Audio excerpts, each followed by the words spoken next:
Hey everyone, welcome back. This is Mike, percussion educator, production guy, soundstage EDU advocate, and someone who spent a lot of years in front of drum lines, usually covered in sunburn, sweat, and questionable life choices. But I want to welcome you to the Soundstage EDU podcast.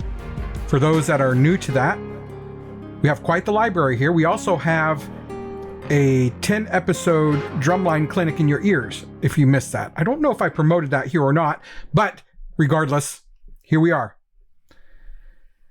And I've got a special episode specifically for you guys that I promoted this to. Everyone's going to have access to it. Everyone's going to hear it.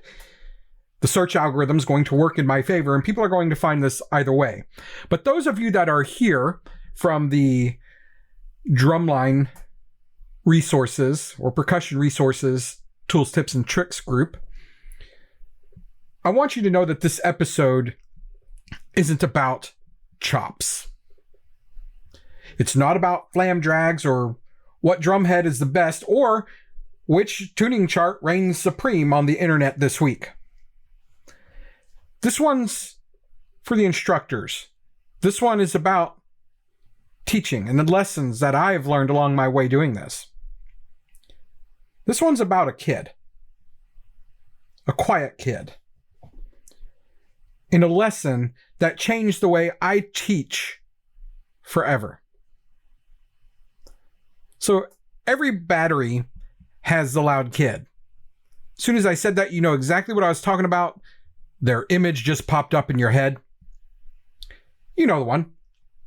Confident, funny, charismatic, always ready to lead or talk or crack a joke between reps. I have several of those in my history. But those of you listening right now, you know exactly which one I'm talking about. But one season, the kid who ended up changing everything for me and the direction of my career was the exact opposite.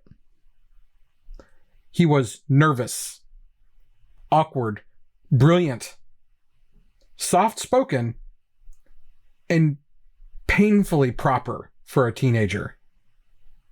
And every time he wanted to add something, he would start his sentence with, "Well, actually." And it never felt like he was trying to correct anyone. It was just the way his brain worked. Something in his head went, "I think I found a better solution." And his mouth translated it as, "Well, actually." And honestly, I love that about him.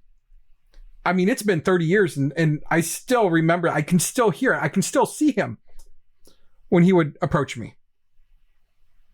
"Well, actually." That's how it always started.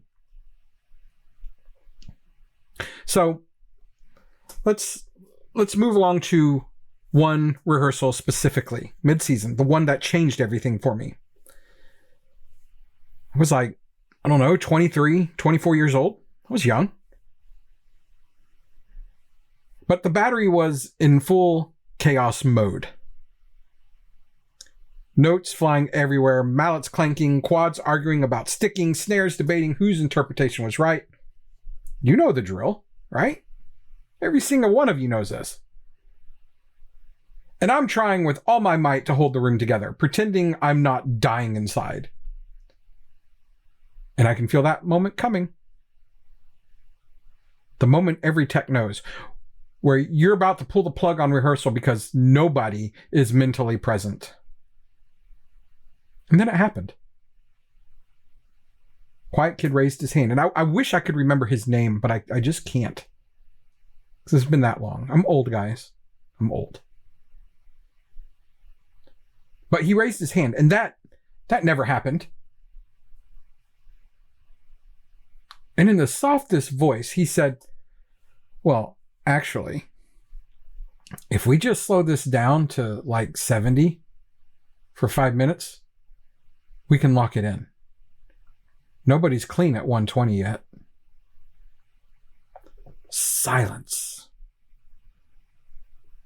No arguments, no jokes, no snark. Just silence. Because every single person in that room at that moment knew that he was right. So we dropped to 70. And guess what? 5 minutes later, it was clean. Wasn't perfect, but it was controlled. It was together, and it was locked. And the room never went back to 120 because we were supposed to. We went back because we earned it. And the entire rehearsal flipped because one quiet kid spoke. That moment forced me to confront something uncomfortable. I was spending all of my energy coaching the loudest voices, the confident kids, the extroverts, the obvious leaders. And I was missing the kid who was actually thinking 3 steps ahead of everyone else, even me. We talk a lot about leadership and marching arts, but we often overlook the leaders who don't look like leaders yet. Consequently, that kid went on to become an absolute powerhouse snare drummer. One of the best DCI snare lines ever put on the field. And he was still quiet. Still starting sentences with, well, actually. And now he's an engineer, which makes perfect sense to me. Because leadership isn't volume. It's clarity. It's timing. It's emotional intelligence. It's being willing to say the right thing when the room needs it. Not when you want attention. I've seen this pattern over and over in teaching. The freshman bass drummer who is shy for 2 months until the section starts falling apart. And she's the one who can read the room and fix pulse issues before they explode. Or the front ensemble kid who never speaks, but always fixes their music quietly. And the students then start following their work ethic instead of the loud kid's ego. Or the quad player who doesn't argue, doesn't brag, but shows up early, practices alone, and suddenly everyone is asking him for help. And I'll tell you something that doesn't get said enough. If you only coach the performers who demand attention, you'll miss the ones who will eventually transform your program.